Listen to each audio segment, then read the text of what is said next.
బంధువులారా, బాబు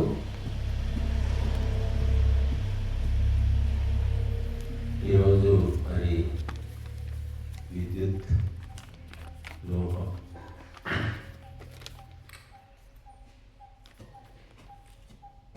కుటుంబము ఉన్నదంటే ఒక ప్రయోజనం కోసం ఉన్నది.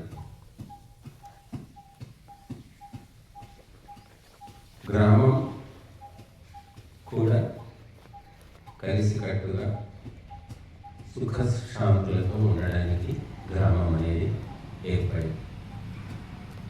సమాజము, చట్టము, ప్రభుత్వాలు ఎందుకు, ఎవరి కోసం ఇవన్నీ అంటే ప్రజలకు సౌకర్యం కలిగించడానికి, ప్రజల లోపల సామరస్యము, శాంతిని స్థాపించడానికి. ఈ అసలు మూలం ఇదన్నమాట. తల్లిదండ్రి ఉన్నారు అంటే తల్లి పట్టించుకోదు, తండ్రి పట్టించుకోడు. మామయ్యలు ఉన్నారు, వాళ్ళు పట్టించుకోరు. ఏదో ఇంత అన్నం పారేస్తారు మొహం మీద తినడానికి. దాన్ని ఒక మంచి కుటుంబంగా మనం చెప్పలేము. అంటే బాధ్యతాయుతమైన, ప్రేమపూర్వకమైన జీవనమే కుటుంబం. ఆ రకంగా చూస్తే మనము నాడు ఎన్నో గ్రామాలు ఉన్నాయి. గ్రామ అభివృద్ధి కమిటీలు కూడా ఉన్నాయి. మరి గ్రామాల్లో ఏం జరుగుతుంది, కమిటీలు ఏం చేస్తున్నాయి, ప్రజలను మంచి దారిలో తీసుకెళ్లే చట్టాలు చేస్తున్నాయి, ప్రభుత్వాలు చేస్తున్నాయి.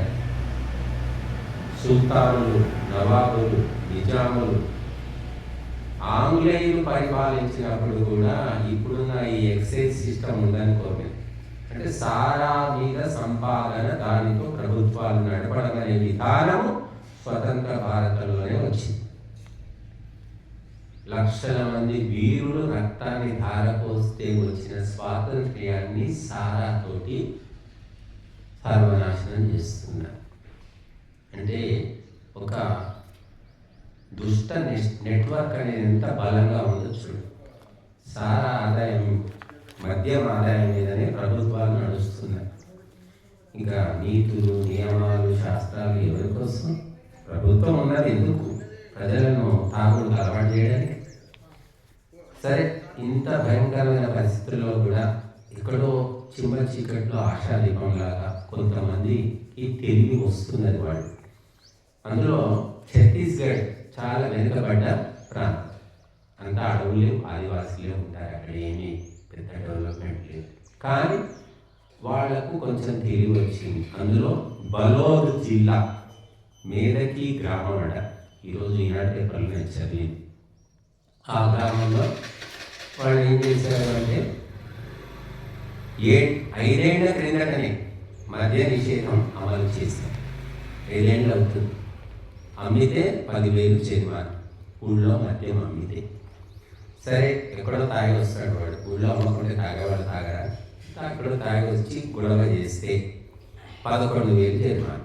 చిన్న గ్రామం వాళ్ళు తెలుసుకొని నియమాలు పెట్టుకున్నారు. మళ్ళీ ఈరోజు కొత్త నియమం ఏమిటంటే ఊళ్ళో చాడీలు, వదంతులు, గ్యాసిప్లు, గాలి మాటలు ప్రచారం చేసినా చెప్పినా 5,000 రూపాయలు జరిమానా అని గ్రామ కమిటీ తీర్మానం చేసింది. ఊళ్ళో ఏముండదు, పెళ్లి మీద బలిపడింది, బలి మీద నలిపడింది, ఒకదాని ఉన్న కొద్దిపాటి దానికి మసాలా చల్లి ప్రచారం చేస్తూ ఉంటారు. ఇది ఊళ్ళో మనస్తత్వాలు సహజం ఎక్కడైనా భారతదేశంలో. కాబట్టి దానివల్ల ఏమవుతాయి? గొడవలు వస్తుంటాయి, కాపురాలు కూలిపోతాయి, భార్యాభర్తలు విడిపోతారు, శత్రుత్వాలు పెరుగుతూ ఉంటాయి. కాబట్టి ఈ గాసిప్ అంటే గాలి మాటలు. వాడు చెప్పాడు, వీడు చెప్పాడని వాడికో చెప్పితే వాడు పగతో రగిలిపోయి గొడవలు, హత్యలు కూడా జరుగుతూ ఉంటాయి. బట్ ఇటువంటి గాసిప్ వార్తలు నువ్వు ఏదైనా ఉంటే ముఖాముఖి అనుకో. కానీ వాడు చెప్పాడు, వీడు చెప్పాడని వాడు అంటుంటే విన్నానని చెప్పడానికి వీల్లేదు. అలాంటివి చెప్తే 5,000 జరిమానా. చూడండి, ఒక చిన్న గ్రామము, వెనకబడ్డ మారుమూల గ్రామం లోపల గ్రామ కమిటీ వాళ్ళు తీసుకున్న 3 నిర్ణయాలు భారత ప్రభుత్వం కూడా తీసుకోలేకపోతున్నారు. మద్యం అమ్మితే 10,000, తాగి గలాటా చేస్తే 11,000, ఈ చాడీలు, వదంతులు చెప్తే 5,000 జరిమానా. కాబట్టి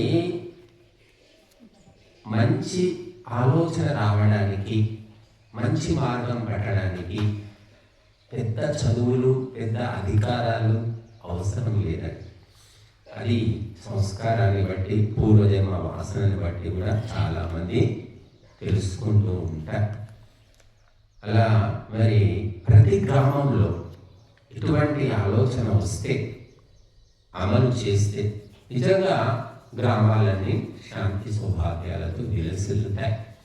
ఇల్లాలి కంటి నీరు ఆగిపోతుంది, ఇంట్లో సుఖశాంతులు అనేవి ఉంటాయి. కానీ అది అటువంటి ఆలోచన అందరికీ వస్తుందని మనం చెప్పలేము. ఇక గృహిణి గృహముచ్యతే అని చెప్పారు. ఇల్లాలే ఇల్లు, ఇల్లు వేరు కాదు, ఇల్లాలు వేరు కాదు. ఇల్లాలే ఇల్లు అన్నారు. జాయే దస్తం అని వేదంలో చెప్పారు. అదే ఇల్లాలే ఇల్లు. ఇల్లా లేకపోతే ఇల్లు కాదు, వల్లకాడు, అడవి. ఆ ఇల్లాలు ఇంట్లో ఏం చేస్తుంది, ఏం పని చేస్తుంది, నువ్వేం చేస్తున్నావు, నువ్వేం అని చాలామంది అడుగుతారు. మగ మహారాజు, నీకు ఉద్యోగం లేదు, నువ్వు పుట్టిన నుంచి మూడలా మోసుకురాలేదు, నువ్వు చేసే పని ఇంకా వండి పెడుతున్నావు అని చాలా తిరస్కారంగా, నీచంగా చూసేవాళ్ళు, మాట్లాడితే తిట్టేవాళ్ళు బోలెడు మంది ఉన్నారు. పోనీ ఉద్యోగాలు చేసి సంపాదించి తెచ్చి చేతిలో పోస్తే కూడా మెచ్చుకునే వాళ్ళు కూడా లేరనుకోండి.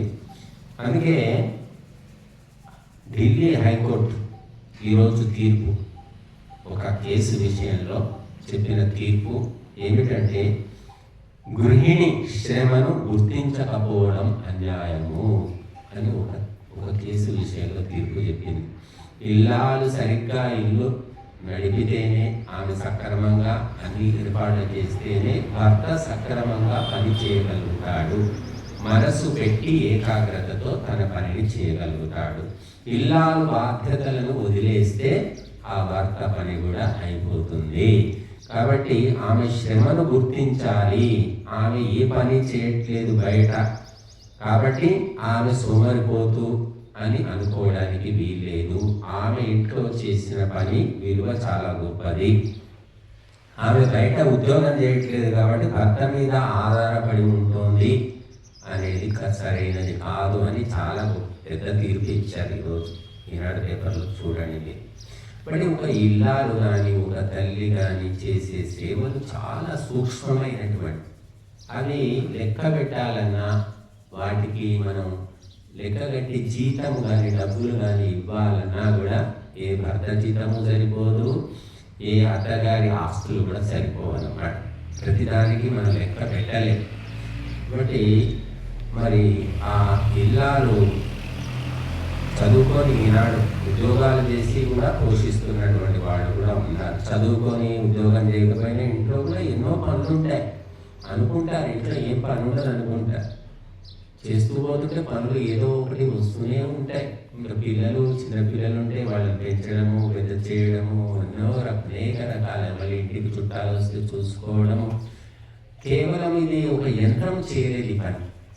ఈనాడు రోబోలని కనిపెట్టారు. రోబో చేయగలుగుతుందా అంటే ఒక యాంత్రికంగా, మెకానికల్గా చేస్తుంది. ఒక ప్రేమతోటి, ఒక ఆత్మీయతతోటి అది చేయలేదు. కాబట్టి అందుకే మధ్య ఫ్యామిలీ ఫుడ్ అంటున్నారు. పెద్ద పెద్ద హోటళ్ళలో గల వాళ్ళు ఏం చేస్తున్నారంటే, ఒక ఇంట్లో ఇల్లాలు ఉంది, పిల్లలు స్కూల్కి పోయారు, భర్త ఏదో పని మీద పోయారు, ఆ ఇంట్లో ఇల్లాలు వంట చేసి ఆ స్టార్ హోటల్కు పంపిస్తుంది. అది ఫ్యామిలీ ఫుడ్ అని వాళ్ళు ప్రత్యేకంగా ఆ ఆర్డర్స్ ఇచ్చి బుక్ చేస్తున్నారు. దాన్ని ఇష్టపడుతున్నారట కస్టమర్లు. ఎందుకంటే ఇంట్లో వంట చేసే ఆవిడ వండే విధానం వేరుంటుంది, ఆలోచన వేరుంటుంది. ఇక వ్యాపారం, దుకాణం పెట్టుకొని చేసేవాళ్ళు అదో రకంగా ఉంటుంది, వాళ్ళ వ్యవహారం మెకానికల్గా ఉంటుంది. బట్టి ఆ ఫ్యామిలీ ఫుడ్ అనే దాన్ని ప్రత్యేకంగా కొంతమంది హోటల్ వాళ్ళు గుర్తుపట్టి వారి వంటను తయారు చేసి దానికి డబ్బులు కూడా చెల్లిస్తూ ఉన్నారు. బట్టి మనిషి ప్రేమతోటి, ఒక భావనతోటి ఏ పని చేసినా కూడా అది చక్కగా కుదురుతుంది.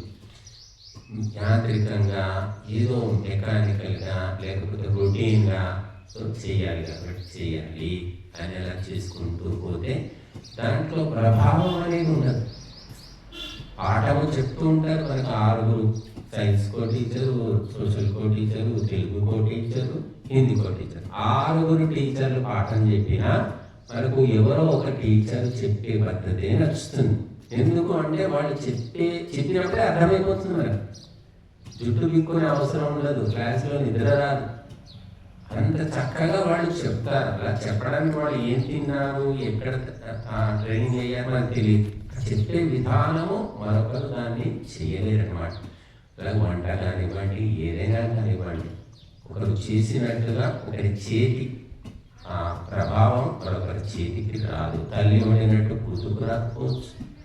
తల్లి పప్పుచారు, మా అత్తగారు చాలా పప్పుచారు బాగా చేస్తారండి, కోడలు చేస్తున్నట్టు రోజు చూస్తూనే ఉంటుంది కానీ చేస్తే కుదరదు మరి, అలా ఉంటుంది. కాబట్టి ఇల్లాలి కష్టాన్ని గుర్తుపట్టి భర్త ఏం చేయాలి మరి?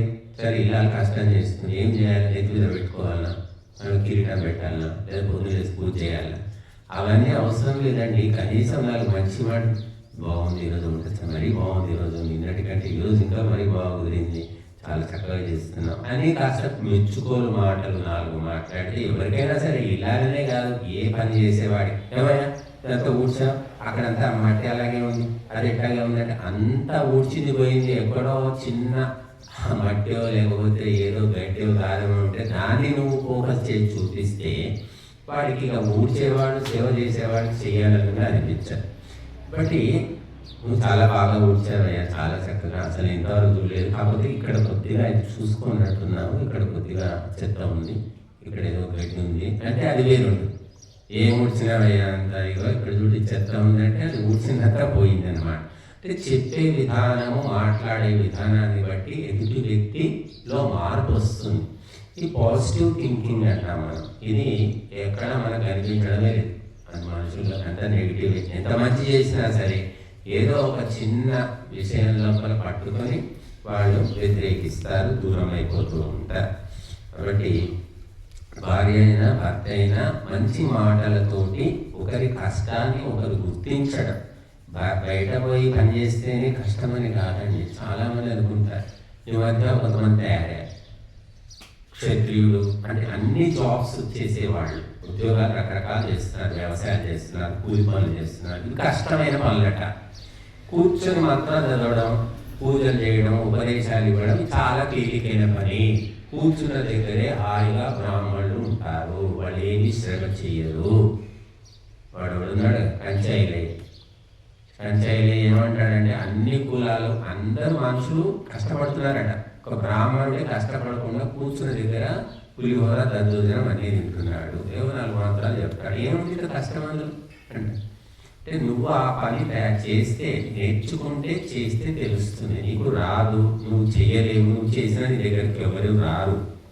ఒక పని చేయాలి అంటే ఆ అర్హత అనేది, క్వాలిఫికేషన్ అవసరం అండి ప్రతి పనికి కూడా. ఆ క్వాలిఫికేషన్ లేని వాళ్ళు ఆ పని చేస్తే ఫెయిల్ అవుతారు, వాళ్ళు పాస్ కాదు. తబలా వచ్చిందని వాటిని తీసుకెళ్ళి మృదంగం వాయిస్తే అది మోగదు, వీణ వచ్చిందని తీసుకెళ్ళి సితార వాయిస్తే అది మోగదు. దేని ట్రైనింగ్ దానికి ఉంటుంది. అలా ఈ కంచాయిలయ్య శ్రామిక కులాలంట, అంటే శ్రమ చేసే కులాలట. కేవలం విద్వాంసులు, పండితులు, బ్రాహ్మణులు శ్రమ చెయ్యరు, ఊరికే కూర్చొని తొలి కబుర్లు చెప్పుకొని పొట్టనింపుకుంటారు అని వాడు సిద్ధాంతం. అలా లేనిపోని మాటలు చెప్పి రెచ్చగొట్టే వాళ్ళు చాలామంది ఉన్నారు. కనుక విద్వాంసులు చేసే శ్రమ, అది శ్రమ అంటే కేవలం శారీరకమే అనుకుంటారు. కాళ్ళు చేతులు ఆడించేది పని చేస్తేనే శ్రమ అనుకుంటారు. అన్నిటికంటే కఠినమైనది మానసిక శ్రమ, వాచిక శ్రమ. ఇది లెక్క కట్టడం చాలా కష్టం. కాబట్టి మరి ఆ శ్రమ అనేది మనము అందరూ చేసే పని బ్రాహ్మణుడు చేయగలుగుతారు, కానీ బ్రాహ్మణుడు చేసే పని అందరూ చేయలేరు. చేయాలంటే ఏండ్లు పట్టవచ్చు, జన్మనే పట్టవచ్చు, చెప్పలేము. కనుక మరి అందరూ కూడా ఎవరి కష్టం వాళ్ళకు ఉంటుందని గుర్తించుకోవాలి మనం. అలాగే ఇల్లాలు కూడా ఇంట్లో కష్టం లేకుండా తిని కూర్చుంటుంది అని అనుకోకూడదు. ఉండేవాళ్ళు కూడా ఉండొచ్చు, ఇంట్లో కష్టం చేయకుండా సోమరిగా ఉండి ఇల్లుని చక్కబెట్టకుండా సరిగ్గా వంట చేయకుండా టైం పాస్ చేసే భార్యలు కూడా ఉండొచ్చు, లేరని కాదు, తక్కువ ఉంటారు అట్లా. కాబట్టి మరి మరొక విషయం కూడా ఈరోజు మనం న్యూస్లో చూసాం.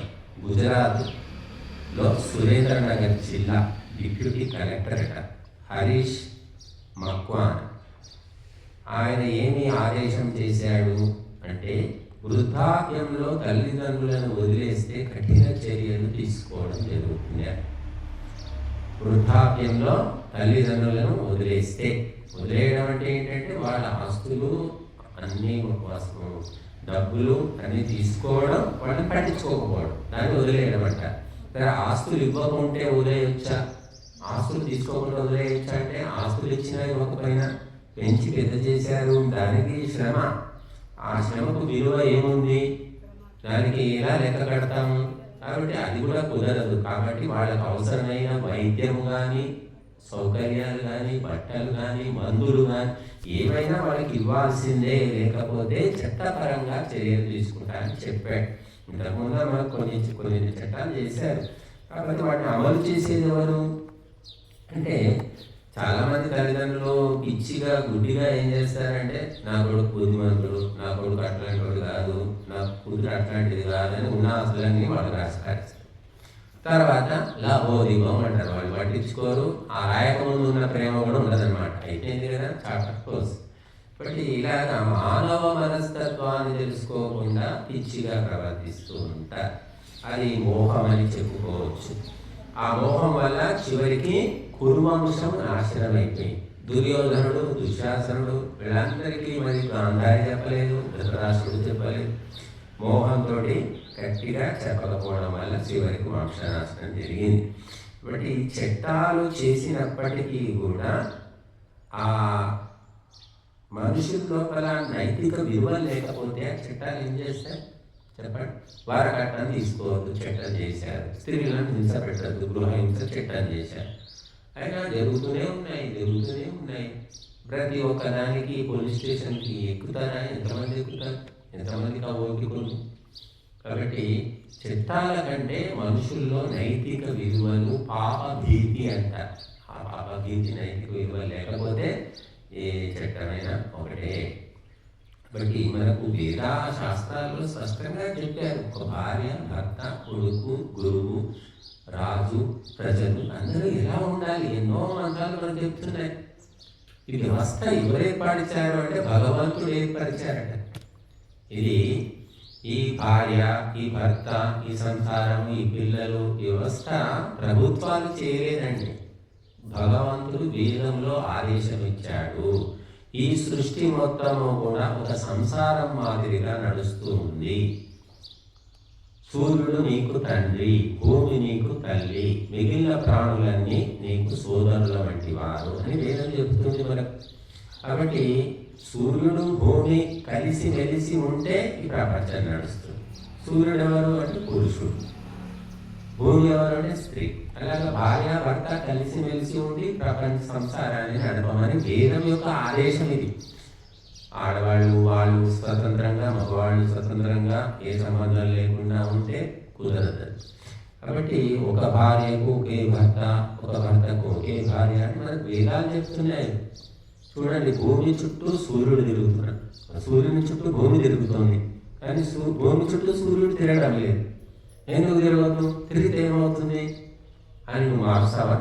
అది సృష్టి నియమం ఉంది. అదే భగవంతుడు ఏర్పరిచారు. ఏ ప్రభుత్వం మారలేదు. దాన్ని చూసి తెలుసుకో, నేర్చుకో అని మనకు వేదాలు చెప్తున్నాయి. వేదం చదవకపోయినా ప్రకృతిని చూసి తెలుసుకో. అట్లాగా పతివ్రత, ఈ భూమాత ఎవరు అంటే పతివ్రత. భర్త చుట్టూ తిరుగుతుంది భూదేవి, తన చుట్టూ తాను తిరుగుతుంది, మళ్ళీ భర్త చుట్టూ తిరుగుతుంది. 2 పనులు చేస్తుంది చూడండి భూమాత. అలాగే స్త్రీలు 2 పనులు చేయగలుగుతారు. తన అవసరాలు, తనకు అవసరమైన సేవ చేసుకుంటారు, చేసుకొని భర్తకు సేవ చేస్తారు. తన పని భర్త అయితే చేసి పెట్టాడు, తన పనులు చేసుకొని భర్త సేవ కూడా చేస్తారు. డబుల్ డ్యూటీ అన్నమాట. అది భూమాత చేస్తుంది. ఆ శక్తి స్త్రీలకు ఉన్నది. ఒక పక్క పిల్లవాడిని చూసుకుంటుంది, ఒక భర్తకు ఏర్పాటు చేస్తుంది, తన పనులు తను చూసుకుంటుంది, మళ్ళీ అత్తమామకు అవసరమైన ఏర్పాటు అన్నీ చేశారు ఒకప్పుడు అందరూ మహిళలు. పాశ్చాత్య సంస్కృతి పెరిగిపోవడం వల్ల సోమరిపోతులు అయిపోయారు, పరిదొంగలు అయిపోయారు, రాగద్వేషాలు వచ్చేసాయి. వండి పెట్టడమే గొప్ప అనుకుంటున్నారు, అంతకు మించి ఏం చేయలేకపోతున్నారు. ఇది కాల వైపరీత్యం. కానీ సహజంగా స్త్రీలకు విశేషమైన శక్తి ఉంది, అందుకే బ్రహ్మశక్తి అని చెప్పారు. పురుషులకు ఏంటి క్షాత్ర శక్తి, సెకండ్ క్లాస్ అని చెప్తుంది వేదం. కానీ సమాజంలో ఏముంది, స్త్రీలు అంటే సెకండ్ క్లాస్, పురుషుడు ఫస్ట్ క్లాస్. కానీ వేదం ఏం చెప్తుంది, స్త్రీలు ఫస్ట్ క్లాసు, పురుషుడు సెకండ్ క్లాస్ అని చెప్తుంది. మగపిల్లాడు దృష్టమంతి మగపిల్లాడు పుట్టిండు, నీకు మూడోసారి కూడా మగపిల్లాడే పుట్టిండు. మాకు చూడు ముగ్గురు ఆడపిల్లలే, మీరు మగపిల్లాడు పుడతాడు లేడు అని ఇట్లా ఏడ్చేవాళ్ళు, అసలు కడుపులోనే ఆడపిల్లలని చంపేవాళ్ళు ఇప్పటికీ ఉన్నారు చాలామంది. అంటే అనధికారికంగా జరుగుతున్నాయి. కడుపులో ఆడబిడ్డ ఉంటే తెలుసుకోవడానికి వీలేదనే గర్భస్థ శిశు పరీక్షలు నిషేధించారు, స్కానింగ్. ప్రభుత్వం నిషేధించినప్పటికీ కూడా డబ్బుకు కకృతి పడి చాటుమాటుగా కొంతమంది చేస్తూ ఉంటారు, చెప్తూ ఉంటారు. దాన్ని ఏ ప్రభుత్వం కూడా ఆపలేదు. అలా కడుపులో ఆడ శిశువు ఉన్నట్టు చంపేస్తాయి. కనుక ఆడవాళ్ళు ఉంటే పని, బరువు, వాళ్ళకు డబ్బు పెట్టాలి, వాళ్ళకు పెంచాలి, వాళ్ళ రక్షణ చేయాలి, అత్తగారికి ఇవ్వాలి, మంచి వరుడు దొరకాలి, మళ్ళీ వచ్చిన తర్వాత కాన్పులు చేయాలి, చూసుకోవాలి, ఇవంతా నెత్తి నొప్పి. కొందరు ఆలోచనలు అలాగే ఉంటాయి అని చెప్పేసి ఆడపిల్లలు వద్దు వద్దు వద్దు అనుకుంటారు. కొంతమంది ఉంటారు బుద్ధిమంతులు, సంస్కారం, లక్ష్మీదేవి అని ఆడపిల్లలు పుడితే పండగ చేసుకుంటే వాళ్ళు కూడా ఉన్నారు. కానీ మనకు వేదాలు ఏం చెప్తున్నాయి అంటే బ్రహ్మశక్తి అని చెప్పారు. స్త్రీ అంటే బ్రహ్మశక్తి, పురుషుడు అంటే క్షాత్రశక్తి సెకండ్ క్లాస్. కాబట్టి ఫస్ట్ క్లాస్ అంటేనే భగవంతుడు ఆ రకమైన ఏర్పాట్లన్నీ ఏర్పరిచిన తర్వాతనే పుట్టిస్తాడట. ఒక మనిషి, ఒక ఆడగాని మగగాని పుట్టాడంటే కర్మఫలము అనుభవించడానికి పుడతారు. దానికి ఏర్పాట్లన్నీ భగవంతుడు చేసి పెడతాడు. నువ్వు అనుకుంటున్నావు ఏం చేస్తున్నాను అని అనుకుంటున్నావు, నువ్వు ఒక నిమిత్తము, నువ్వు ఒక బొమ్మలాగా ఈ బ్రహ్మాండంలో దేవుడు సూత్రధారిగా ఆడిస్తున్నాడు. కాబట్టి ఒక పాప కానీ బాబు కానీ పుట్ట కానీ ఏమేమి సౌకర్యాలు ఉండాలో వాడి కర్మను బట్టి ఉంటాయి. కొందరు పిల్లలు పుట్టగానే చాలా సౌకర్యాలు, పని వాళ్ళు ఉంటారు, చక్కగా చూసుకునే వాళ్ళు, పెద్ద ఇల్లు, వాకి. కొందరు పిల్లలు పుట్టగానే ఏముండదు, అసలు తాగడానికి పాలు కూడా ఉండదు.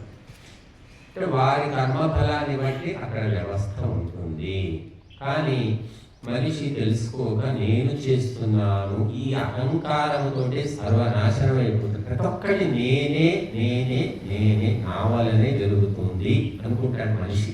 వీడు పోయిన తెల్లారి వాడిని గుర్తుపట్టే వాళ్ళు ఉన్నారు, జ్ఞాపకం చేసుకునే వాళ్ళు ఎవరు ఉండరు. కానీ బతికిన రోజులు నా వల్ల జరిగింది అనుకుంటాడు. అందుకే అహంకారం అనేది వదిలిపెట్టాలి అని చెప్పారు.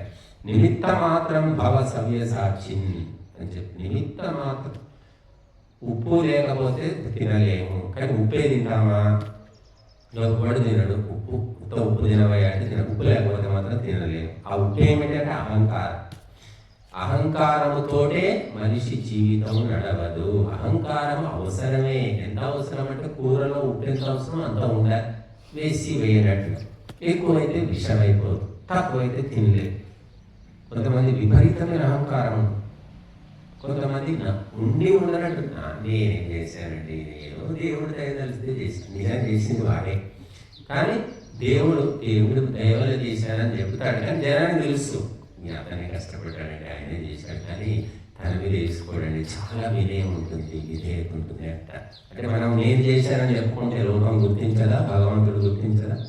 కానీ నేను చేశాను. కొంతమంది ఇంకా బుద్ధిమంతులు ఏంటంటే ఎవడో చేసిన దాన్ని నేనే చేశానని చెప్పుకొని తిరుగుతుంటారు. వాడు నా వల్లనే ఆ ఫ్యామిలీ బతుకుతుంది అంటాడు. కరివేపాకు కట్టలు 2-3 సార్లు ఇచ్చేసి మొత్తం మన ఇంట్లో ఏ వంట చేసినా నేనే మొత్తం సరఫరా చేస్తున్నా అంటాడు. అలాగా ఎంతో చేసి ఏమీ చేయలేదనే వాళ్ళు ఉన్నారు, ఏమీ చేయకపోయినా మేమే చేస్తున్నామని చెప్పుకునే వాళ్ళు ఉన్నారు, రకరకాలు ఉన్నారు మనుషులు. అంటే అహంకారం క్రమక్రమంగా తగ్గుతూ పోతున్న కొద్దీ వాడికి సృష్టి రహస్యం తెలిసిపోతుంది, శాంతి కూడా కలుగుతుంది అని చెప్పారు. అహమహమిక అంటారు, నేను నేను నేను నేను. కొందరు మాటల్లోనే స్పష్టంగా అట్లా తెలిసిపోతుంది. కాబట్టి ఈ అహంకారాన్ని మనం వదిలించుకోవాలి. అహంకారం వదిలించుకుంటే అందరూ మిత్రులే, ఎవరు శత్రువులు లేరు అని చెప్పారు. ఇప్పుడు మనలో ఉన్నటువంటి రాగద్వేషాల వాసన వల్ల నీకు శత్రువులు తయారవుతున్నారు. నీ వాసనలు ఎంత తగ్గించుకుంటావో నీకు ఎవడు శత్రువులు. చిట్టిచివరికి మహర్షులు పూర్తిగా అహంకారం వదిలేసుకొని అడవిలో ఉంటే వాళ్ళు ఒక పాము కాటేయలేదు, ఒక పులి తినేయలేదు, ఒక కొండ చిలువ వచ్చి చుట్టేయలేదు, ఏ విష జంతువు కానీ క్రూర మృగం కానీ ఏమీ చేయలేదు వాళ్ళు. ఎందుకు చేయలేదు? మనలో వెతుకుంటూ ఇంటికి వస్తుంది, పాము ఇంట్లోకి వస్తుంది, పులి వచ్చేస్తుంది, ఏదో కుక్కలు వచ్చి చచ్చిపోయేవాడు వాళ్ళు ఉన్నారు. మరి వాళ్ళు అడవుల్లో దుర్గమమైన కీకారణ్యాల్లో ఉంటే వాళ్ళకి ఎందుకు ఏమీ కాలేదు? ఏమైనా అయ్యేది ఉంటే ఉంటాడు ఎవడైనా? అంటే వాళ్ళు ఎప్పుడు పాజిటివ్ థింకింగ్, మంచి ఆలోచనలు, సర్వే జనా సుఖినో భవంతు, శాంత హృదయంతో పరోపకారం చేస్తున్నారు, అగ్నిహోత్రం చేసుకుంటూ తపస్సు చేసుకుంటారు. కాబట్టి ఏ క్రూర మృగం కూడా రాదు, ఏమీ చెయ్యదు. ఇప్పటికీ బోలెడున్నారు అడవుల్లో ఆటవికులు, ఆదివాసులు అంటాం. మరి వాళ్ళు చచ్చిపోతున్నారు. ఇంకా ఈ నగరాల లోపల మనం బిల్డింగులు కట్టుకొని, రోడ్లు వేసుకొని, సిగ్నల్స్ పెట్టుకొని సంవత్సరానికి 5 లక్షల పైన జనాలు భారతదేశంలో యాక్సిడెంట్లలో చస్తున్నారు. చూడండి, మరి ఏ అడవిలోనైనా ఇన్ని లక్షల మంది చేస్తున్నారు. ఇంత మొత్తం ప్రపంచం మొత్తం అడవులు తీసుకున్నా కూడా ఈ 5 లక్షల మంది సంవత్సరానికి ఎవరు చావరు. అంటే నగరాల కంటే, ఈ రోడ్ల కంటే, ఈ సిగ్నల్స్ కంటే అడవులు సేఫ్టీ. ఎందుకంటే అడవిని భగవంతుడు రక్షించి పోషిస్తున్నాడు. అడవికి నీళ్లు పెడుతున్నది భగవంతుడి వ్యవస్థ అది. ఏ ప్రభుత్వం లేదు, ఏ పార్టీ లేదు, ఏ నాయకుడు లేదు. చెట్లన్నీ పెరిగిపోతాయి. ఎన్నో రకాల చెట్లు. ఏ చెట్లు ఎక్కడ ఎవరు పెట్టారు ఆ చెట్లు? కొన్ని వందల ఏళ్ళ చెట్లు ఉన్నాయి. ఇది భగవంతుని వ్యవస్థ సక్రమంగా ఉంటుంది. ఏ అడవి కావచ్చు, సముద్రం కావచ్చు, ఎడారి కావచ్చు, మీరు ఎక్కడైనా పోండి, మనుషులు సృష్టించుకున్న వ్యవస్థలోనే అన్ని అవకతవకలు, లోటుపాట్లు, ఎన్నో రకాలైనటువంటి బాధలు. కాబట్టి మనము ఈ అహంకారము అనేది అన్నిటికీ మూలమని చెప్పారు. ఆ సాత్విక అహంకారం అంటారు. సాత్విక అహంకారం, తామసిక అహంకారం, రాసిక అహంకారం అంటారు. సాత్విక అహంకారం అనేది క్రమంగా అటువైపుగా వెళ్ళాలి. ఆ రకంగా మనుషులు అహమహమిక అనేది తలుచుకొని, నేను సంపాదించాను, నేను చేసే, నువ్వు బతుకుతున్నావు అని 10 సార్లు తండ్రి అంటే కొడుకు ఏం చేస్తాడు? నువ్వు నిజమే, కొడుకే తండ్రి పెంచుతున్నాడు, తండ్రి ఇస్తున్నాడు, నిజమే. రోజు 10 సార్లు నువ్వు అది చెప్పుకోవాల్సింది, నీ కొడుకు చెప్పాలి.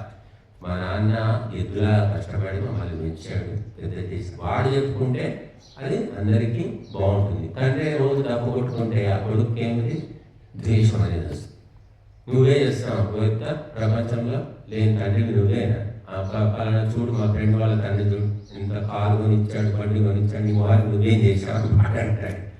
బట్ నేనే చేస్తున్నాను. దానం చేసిన వాళ్ళు, సేవ చేసిన వాళ్ళు వాళ్ళు చెప్పుకోకూడదు. దాని లాభాన్ని పొందిన వాళ్ళు చెప్పాలి. చెప్పకుంటే మన కర్మ అనుకుని ఊరుకోవాలి తప్ప చేసిన వాళ్ళు చెప్పుకోకూడదు. అందుకే భగవంతుడు ఏం చేశాడు? నేను సృష్టి చేశాను, మీ అందరికీ ఆహారం ఇస్తున్నాను, నీళ్ళు ఇస్తున్నాను, గాలి ఇస్తున్నాను చెప్పుకున్నాడు భగవంతుడు? భగవంతుడు చెప్పలేదు, ఋషులు చెప్పారు. మహర్షులు తెలుసుకొని, గొప్పతనాన్ని తెలుసుకుంటే వాళ్ళ నోటి ద్వారా చెప్పించుకున్నాడు. కానీ ఆయన చెప్పాలి. అట్లాగే ఎప్పుడూ కూడా దానము చేసినా, సేవ చేసినా మనము చెప్పుకోకూడదు. ఎవరో ఆ లాభం పొందిన వాళ్ళు చెప్పుకోవాలి. చెప్పుకోవడం అంటే ఇంకా అహంకారం అన్నాడు. కాబట్టి ఈనాడు మరి కుటుంబ వ్యవస్థ కానివ్వండి, ప్రజాపాలన వ్యవస్థ కానివ్వండి, అన్ని వ్యవస్థలు కూడా భారతదేశంలో భ్రష్టు పట్టిపోవడం చాలా విచిత్రమైనటువంటిది. మరి ప్రపంచానికే తలమానికంగా పెరిగినటువంటి మన దేశము ఈరోజు మరి భ్రష్టు పట్టింది.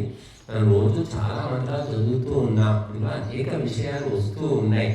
ఇంకా అవి చెప్పాలంటే ఈరోజు మన ప్రాణ సూత్రం చదివాము, బ్రహ్మచారి సూత్రం చదివాము, పాప విమోచన సూత్రం చదివాము, ఉచ్చిష్ట సూత్రం చదివాము, ఇంకా శత్రు నివారణ సూత్రం చదివాము. ఇలా రకరకాల రోజు చదువుతూ ఉన్నాం.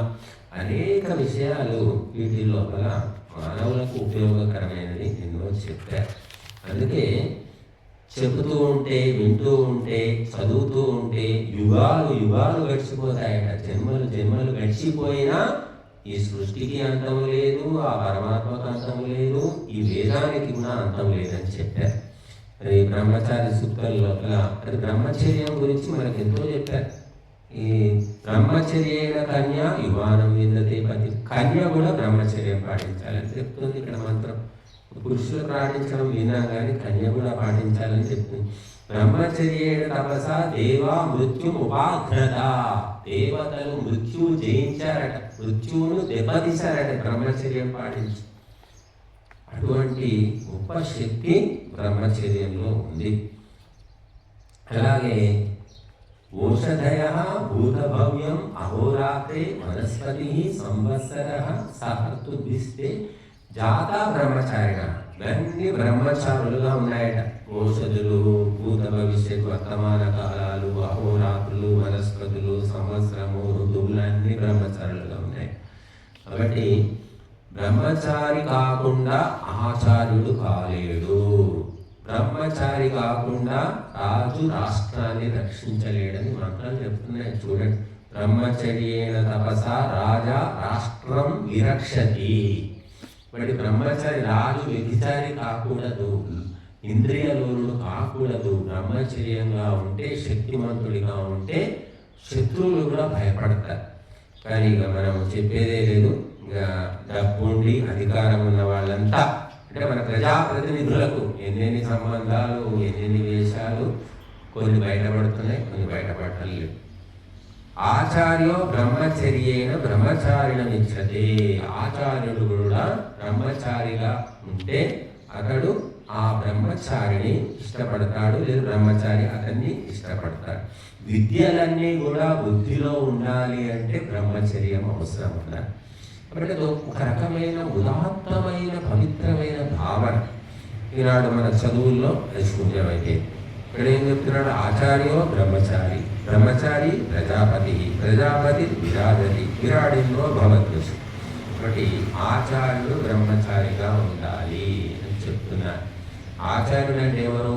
ఆచారం గ్రాహయతి ఆచినోతి అర్థాన్ని ఆచినోతి బుద్ధిని దివా అని చెప్పారు. ఆచారాన్ని గ్రహింపజేసేవాడు ఆచార్యుడు.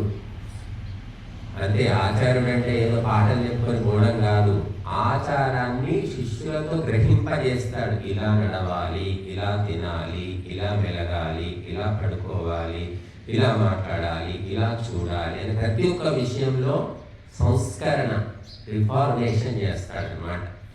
అప్పుడు ఆ బ్రహ్మచారి విద్యలన్నీ నేర్చుకొని ఒక విచిత్రమైన పవిత్రమైన మానవుడిగా మారి ఇంటికి వెళతాడు. ఇంటికి వెళ్ళిన తర్వాత అతను ఇంట్లో కూడా సంస్కరణ చేస్తాడు. అది బ్రహ్మచారి. కాబట్టి అటువంటి బ్రహ్మచారి, అటువంటి ఆచార్యుడు మనకు కాకడ పెట్టిన దొరకడం లేదు. బ్రహ్మచారి సూక్తమే మనకి ఎన్ని మంత్రాలు ఉన్నాయి ఇందులో? 29 మంత్రాలు ఉన్నాయి ఇందులో. ఆచార్యో మృత్యుర్వరుణ సోమ ఓషధయ పయ జీమూత ఆసన్. ఆచార్యుడు అంటే ఎవరు అంటే మృత్యు అట. మృత్యు అంటే అవిద్యకు మృత్యువు, అవిద్యను చంపేస్తాడు. అవిద్య అనేది ఆచార్యుని దగ్గర ఉండదు, అది చచ్చి ఊరుకుంటుంది. కాబట్టి ఆచార్యుడు మృత్యుడు అంటే యముడు. తర్వాత వరుణ అత్యంత వరణీయుడు, శ్రేష్ఠుడు, ఎన్నుకొనదగినవాడు. సోమ, సోమ అంటే చంద్రుడు అనే అర్థం కూడా ఉంది. సోమలత అనే ఔషధి అర్థం కూడా ఉంది. కాబట్టి చంద్రుడు అంటే ఆహ్లాదాన్ని కలిగిస్తాడు, ఎవరికి కూడా సంతాపాన్ని కలిగించాడు. ఓషధయ పయ. ఆచార్యుడు అంటే ఔషధి, మెడిసిన్ అట. మనకు అశాంతి కలిగితే, నిద్ర రాకపోతే ట్యాబ్లెట్ వేసుకో, కడుపు నొప్పి వస్తే ట్యాబ్లెట్ వేసుకో, అని అలా ఒక ట్యాబ్లెట్ ఉంది మనకు. అలాగా ఆచార్యుడు, గురువు ఏమిటంటే ఔషధం లాగా ఏ సమస్యకైనా ఆయన చక్కగా నివారణ చేస్తాడు, ఔషధిలాగా పనిచేస్తాడు. పయ అంటే పాలు. పాల ఎట్లాగైతే అందరికీ జీర్ణం అవుతాయో అలాగా గురువులు, ఆచార్యులు కూడా అందరికీ అనుకూలంగా ఉంటారు, ఎవరికి వ్యతిరేకం కాదు. పాలు చూడండి ఎంత జీర్ణశక్తి లేకపోయింది. చిన్న పిల్లలకు పండ్లు ఉండవు, జీర్ణశక్తి, పాలు అవ్వడం. కాబట్టి పాలు అనేవి అందరికీ ఇముడుతాయి. అలాగా గురువులు ఆచార్యులు కూడా అందరికీ ఇముడుతారు. ఎందుకంటే ఎవరు ఎట్లాంటి వాళ్ళు తెలుసుకుని అట్లా వ్యవహరిస్తారు. ఎవరితో ఏం గొడవ పెట్టుకోరు. జీమూత ఆసన. జీమూతం అంటే మేఘం. మేఘం ఎట్లాగైతే వర్షం కురిపించి శాంతిని కలిగిస్తుందో, మరి పంటలు సమృద్ధిగా పండడానికి దోహదం చేస్తుందో, అలాగే గురువు అనే మేఘము కూడా ఎక్కడ కురవాలో అక్కడ కురుస్తాడు, ఎక్కడ కురవకూడదో అక్కడ కురవడు. అంటే ఎక్కడ చెప్పాలో అక్కడ చెప్తాడు, ఎక్కడ ఎంత చెప్పాలో అంతే చెప్తాడు. మేఘాలు ఎక్కడో కురుస్తాయి, వర్షం సముద్రంలో కూడా కురవచ్చు, అక్కడికి తెలివి లేదు. కానీ గురువులు మాత్రం ఎక్కడ ఎప్పుడు ఎవరికి ఎంత చెప్పాలో ఆ రకంగా ఉంటారు. కాబట్టి ఆచార్యో మృత్యుర్వరుణ సోమ ఓషధయ జీమూత ఆసన్ అని ఈ విధంగా మరి గురువులు ఆచార్యుల యొక్క గొప్పతనాన్ని చెప్పడం జరిగింది. ఈ బ్రహ్మచారి సూత్రంలో మళ్ళీ పాప విమోచన సూత్రం ఉంది. ముంచంతు తేనో ముంచంత అంఫసహ. ఈ పాపము నుండి, పాపాల నుండి మమ్మల్ని విడుదల చేయించు అని మనం భగవంతుని వేడుకుంటూ ఉన్నాం. ఈ పాప విమోచన సూత్రం ఇలాగ ఒక్కొక్క మంత్రాన్ని నిజంగా వివరిస్తే గంట సేపు ఒక మంత్రం యొక్క వివరణ చెప్పవచ్చు. ఒక గంట సేపు కేవలం ఒక మంత్రం గురించి. కనుక మరి ఇటువంటి సూక్ష్మమైనటువంటి విషయాలు మంత్రాల్లో ఉన్నాయి. మరణాత్రాయతే ఇది మంత్ర. ఎవరైతే మరణం చేస్తారో ఆ మంత్రము అతడిని రక్షిస్తుంది, అందుకని దాన్ని మంత్రము అన్నారు. ఇంకా గాయత్రి మంత్రము మన దగ్గర బ్రహ్మచారులు మరి నిత్యము జపం చేసేవాడు. అలాంటి పరంపర ఉన్నప్పుడు ఈ పాడు మతాలు ఉండలేదు, ఈ ఉగ్రవాదులు తీవ్రవాదులు ఆటంకం ఎవ్వరూ లేదు. భూలోకమే స్వర్గంలాగా పవిత్రంగా ఉండేది. భారతదేశం అయితే తలమాలిక. ఎప్పుడైతే మనిషి ఆచారం పోయిందో, గ్రహచారం పట్టుకుందో, అప్పటి నుంచి దుష్ట శక్తులన్నీ ఉద్భవిస్తూ ఉన్నాయి. కనుక మనం ఆచారం అనేది చాలా ముఖ్యమైనటువంటి. ఆచార పరమో ధర్మ. ఆచారము అంటే కండక్ట్ పరమ ధర్మం అన్నారు. ఎన్ని శాస్త్రాలు చదివాము, ఎన్ని శ్లోకాలు నోటికి వస్తాయి, నీకెంత గుర్తుంది అనే దానికంటే నువ్వు ఆచారవంతుడిగా ఉంటేనే నీ ఆయుష్ పెరుగుతుంది, ఆరోగ్యం ఉంటుంది. ఆచారం అంటే ప్రతి ఒక్క విషయంలో ఆచారం. ఒకప్పుడు విపరీత ఆచారం ఉండేది, అత్యాచారం అంటారు. ప్రతిదాన్ని ఇది ముట్టుకున్నాం, అది తాకాం, ఉంటే స్నానం చేయడం, పోవడం 3 సార్లు 4 సార్లు స్నానం చేయడం, అది ముట్టుకుంటే దాన్ని నీళ్లు తగ్గడం, తులసి నీళ్ళు తగ్గడం, ఇది అలాగే పసుపు నీళ్ళు తగ్గడం, ఇలా పిచ్చి ఆచారాలు పోయినట్టుండే. కానీ వేదం చెప్పిన ఆచారం అంటే ఏమిటంటే ఆహార శుద్ధి, మనశుద్ధి. ఆహారము ఎలా ఉండాలి? హితభుక్, ఋతభుక్, మితభుక్ అని చెప్పారు. ఈ రకంగా ఉంటే అప్పుడు నీకు ఆచారం అనుకూలమవుతుంది. ఇంకా ఆహారము కూడా ఎవ్వరూ బయట తినేవాళ్ళు కాదు. ఈ మధ్య బయట తప్ప ఇంట్లో తినడం లేదు. హోటళ్ళల్లో అవి తావాలంటారు, ఏవో టిఫిన్ సెంటర్లు అంటారు. ఎక్కడ వాడు స్నానం చేస్తాడా, మొహం కడుగుతాడా, వాడు పవిత్రంగా ఉంటాడు, ఏమీ లేదు. మంచి లైట్లు పెట్టి ఇక్కడ వెలుగుల మెరుస్తూ ఉంటే పెద్ద బిల్డింగ్ అనబట్టే మంచి ఉంటుంది పదాడు. లోపల పోయి చూస్తే వంటింట్లో వాడు గుట్కాలు నవ్వుకుంటూ ఏదో కలుపుతూ ఉంటాడు, ఫోన్ మాట్లాడుకుంటూ. స్నానం ఉండదు, ఏముండదు. అది చూస్తే ఎవరు పోలేదు, తినలేదు, పైన పటాటం అంతే. అని మనము చాలా పవిత్రమైన మానసిక ఏకాగ్రతతో వంట చేస్తాం. మన పవిత్రమంటే స్నానం చేయిస్తామో చేయకపోమో అది వేరే విషయం. ఒక పవిత్ర భావన ఉంటుంది కుటుంబంలో వంట చేసేస్తాం. హోటల్ వాడికి ఎందుకు ఉంటుంది? వాడికి ఏ భావన ఉండదు. పని ముగించుకుందామా, బయట పడదామా, ఇంతే ఉంటుంది వాడికి డ్యూటీ. కాబట్టి హోటల్లో ఎంత పెద్ద హోటల్కి పోయినా మన ఇంట్లో రుచిగా అనిపించినట్టు అనిపించదు. ఎంత పెద్ద పెళ్లిలో భోజనాలు చేసినా మన ఇంట్లో కడుపు నిండినట్టు అనిపించదు. ఒక వెలితిగా ఏదో లోటుగా ఎందుకు అనిపిస్తుందంటే వాళ్ళంతా యాంత్రికంగా చేసుకుంటూ పోతారు. ఆచారం లేదు, పాడు లేదు. కాబట్టి ఆచారంతో కూడినటువంటి వ్యవహారం కానీ ఆహారం కానీ అన్నీ కూడా ఆయురారోగ్యాలను కలిగిస్తాయని చెప్తారు. మనము ఆచారాన్ని కాపాడుకోవాలి. తినేటప్పుడు కూడా పూర్వము ఎవరింట్లో బట్టి వాళ్ళు తినేవాళ్ళు కాదు. యాత్రకు వెళితే కూడా పాత్రలు తీసుకొని వండుకొని తినేవాడు. ఇప్పటికి కూడా ఇక మాలాంటి వాళ్ళ పెట్టిన పోతే తప్పేటట్లేదు. కాబట్టి ఎక్కడ ఎవరికంటే ఒక్కొక్కరి ఆలోచనలు వేరుంటాయి. మనం ఒకటి చెప్తే వాళ్ళు ఇంకో రకం కూడా చేస్తూ ఉంటారు. అట్లా నాకైతే జీవితంలో చాలాసార్లు జరిగింది. ఒకటి చెప్తే ఇంకోటి చేయడం, వద్దని ఏదొద్దని చెప్తే అదే వేస్ట్ చేస్తారు. తెచ్చి ముందు పెట్టిన తర్వాత తినలేమని చెప్పలేము, తింటేనేమో అనారోగ్యం. కాబట్టి ఆచారం పరమో ధర్మ శృత్యుక్త స్మార్త ఏవచ తస్మాదస్మిన్ సదాయుక్త నిత్యం స్యాత్మవాన్ నిజః. ఆచారం పాటించే వాడికి ఏమవుతుంది అంటే ఆత్మస్పృహ కలుగుతుందంట. నేను ఎక్కడి నుంచి వచ్చాను, ఎందుకు పుట్టాను, నేనేం చెయ్యాలి, ఇవన్నీ ఏం చేస్తున్నాను, ఈ ప్రపంచం ఏమిటి, ఇవంతా జ్ఞానం కలుగుతుందని చెప్పారు ఆచారం పాటించేవాడు. ఆచారం పాటించకుండా ఏదో ఒకటి కడుపులో వేసుకున్నాం, ఏదో ఒక చోట వండుకున్నాం, ఏదో ఒకలాగా సంపాదించుకున్నాం అనుకుంటే వాడు గుంపులో మీద కోరిల మంద. కాబట్టి ఆచారం చాలా ముఖ్యము. అది కూడా బ్రాహ్మణులకు పండితులకు అని చెప్పారు.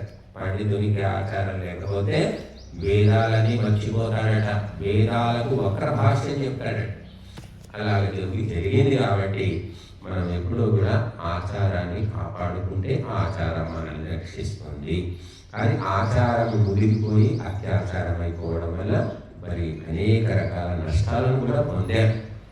ఇంకా అతి అనేది ఎక్కడా కూడా పనికిరా. అతి చేయడం వల్ల అతి సర్వత్రా వచ్చేది.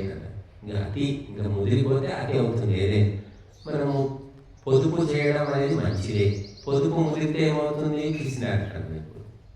అలాగా సేవ చేయడం మంచిదే. కానీ ఆ సేవ ముదిరిపోయిందంటే వాడు పెత్తనం చేస్తాడు. సేవ పోయే పెత్తనం కూర్చుంటుంది.